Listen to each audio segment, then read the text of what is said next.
Assalamualaikum warahmatullahi wabarakatuh semuanya. Perkenalkan, kami dari kelompok 4 ingin memperkenalkan diri. Saya Hendy Bahtiar. Saya Sarah Yulfa. Saya Yulia Supardi. Saya Abdul Muthalib. Pada video kali ini kami akan menjelaskan tentang konfigurasi dasar mikrotik.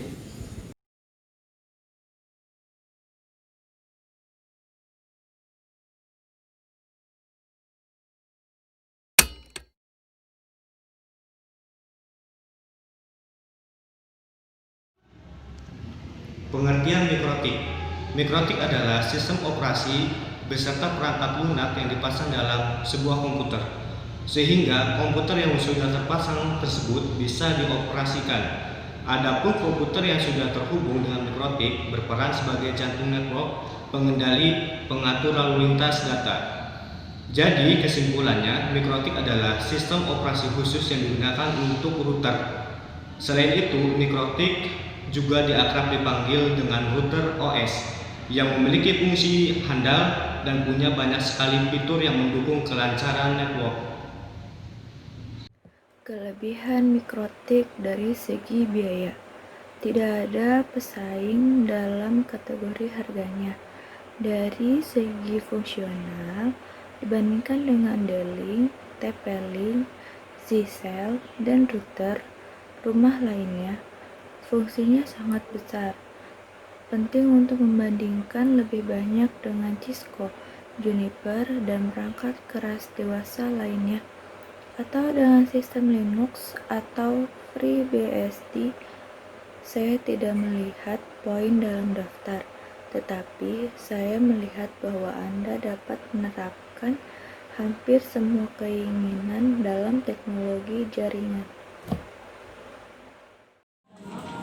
Kekurangan mikrotik: jika Anda membutuhkan pekerjaan yang benar-benar tidak terputus, maka mikrotik tidak cocok untuk Anda. Tetapi ini adalah tingkat perangkat keras yang sama sekali berbeda. Beberapa satu daya cadangan, segalanya, dan semua orang dan kesenangan hidup lainnya. Namun, ada contoh penyebaran pada router OS, pada beberapa server x86 plus VMware, fault tolerance, dan VRRV tidak sia-sia. Kedua, jika Anda perlu merutkan lebih dari 10G lalu lintas setiap detiknya, ya ada seri core, tapi jujur saja semua tidak lancar. Kemudian fungsi mikrotik. 1. Fungsi utama mikrotik adalah untuk memblokir situs yang mengandung konten yang dilarang menurut undang-undang. Dengan adanya mikrotik tentu ikut mendukung program penggunaan internet positif untuk konten yang tidak sesuai. 2. Mikrotik berfungsi untuk mengatur serta mengkonfigurasikan LAN menggunakan visi mikrotik router OS dan perangkat keras yang rendah. 3. Fungsi adanya mikrotik adalah untuk mengatur jaringan internet, bisa dilakukan secara terpusat sehingga admin mudah untuk melakukan pengolahan data. 4. Mikrotik bisa digunakan untuk billing hotspot yang mudah dilakukan konfigurasi dan pembagian bandwidth untuk setiap jaringan. 5. Mikrotik bisa difungsikan untuk perangkat pembuatan PPO server. Mikrotik bisa digunakan untuk memisahkan bandwidth traffic internasional dan juga lokal.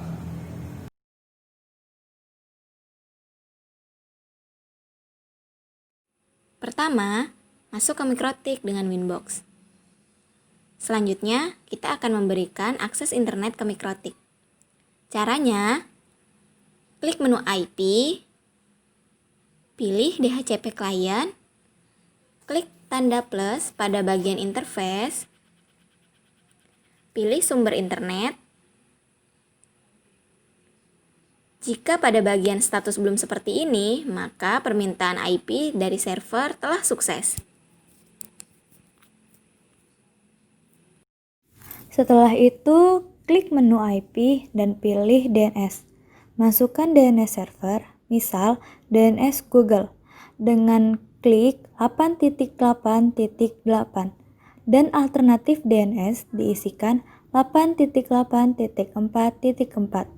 Kemudian centang allow remote request supaya klien mendapatkan DNS dari server, sehingga klien tidak perlu menyeting DNS secara manual. Berikutnya kita akan melakukan pengetesan. Apakah Mikrotik sudah mendapatkan akses internet dengan cara melakukan ping. Pilih menu, klik New Terminal, dan klik ping. Bisa ke google.com. Maka kita sudah sukses menyalurkan internet ke Mikrotik. Selanjutnya, kita akan menghubungkan komputer kita ke Mikrotik. Agar bisa melakukan akses internet dengan cara, pertama, buat IP address. Klik menu IP dan pilih address. Klik simbol plus dan masukkan alamat IP yang diinginkan. Contoh, 10.10.10.1/24. 24 artinya alokasi IP yang akan diberikan kepada pengguna sebanyak 254 IP. Pada interface, pilih port yang mengarah ke LAN atau komputer ya. Kalau sudah, klik OK. Berikutnya, kita membuat DHCP server dengan cara klik menu IP dan pilih DHCP server. Pada bagian DHCP, pilih DHCP setup. Pilih interface yang akan digunakan pada jaringan LAN. Kalau sudah, klik next dan klik next lagi, maka DHCP server sudah kita buat. Langkah selanjutnya, setting firewall. Pada tab NAT plus, pada bagian chain pilih SCRNAT, klik action masquerade dan OK. Settingan sudah selesai. Sekarang tinggal tes di internet. Jika tidak tersambung, lakukan disable. Nah, sekarang kita sudah bisa akses di internet ya.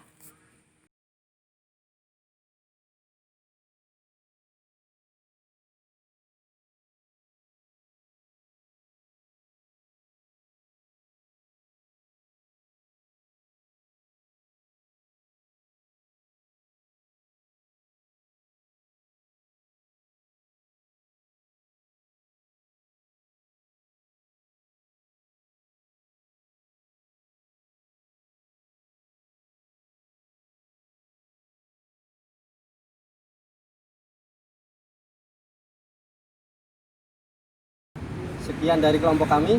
Mohon maaf bila ada kesalahan. Terima kasih sudah menonton. Semoga bermanfaat. Jangan lupa Di like komen Dan subscribe.